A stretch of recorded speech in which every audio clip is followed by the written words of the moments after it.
Iran అమెరికాకి తన అణుపాటవాన్ని ఇంకా చూపెట్టలేదు కానీ ఆయుధ పాటవాన్ని చూపించింది. ఇప్పుడు మరొక కొత్త ఆయుధ పాటవాన్ని గురించి ఎక్స్ప్లెయిన్ చేస్తుంది. ఇదిగో ఈ ఫోటోలో కనిపిస్తున్నటువంటిది ఇరాన్ దగ్గర ఉన్నటువంటి అజ్దార్ అండర్ వాటర్ డ్రోన్.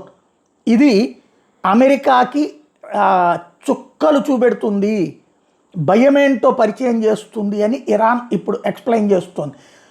48 గంటల్లో ఇరాన్ కనుక హార్ముజ్ జలసంధిని దిగ్బంధం ఆపకపోతే తీవ్ర పరిణామాలు ఎదురవుతాయి అని హెచ్చరిస్తున్నటువంటి వేళ అమెరికన్ నేవీ యుద్ధ నౌకలు మేము ధ్వంసం చేస్తాం, ఇదిగో మా దగ్గర ఉన్నటువంటి అజ్దార్ అండర్ వాటర్ డ్రోన్ అనేది చాలా పవర్ఫుల్, ఇది లిథియం పవర్తో పనిచేస్తుంది, 18 నుంచి 25 నాట్స్ దూరం ప్రయాణిస్తుంది, 4 రోజుల పాటు ప్రయాణం సాగిస్తానే ఉండగలిగినటువంటి శక్తి ఉంది. అట్లాగే దీనికి నిర్దేశించిన లక్ష్యాన్ని ఎతుక్కుని మరీ వెళ్ళి లేపేస్తుంది.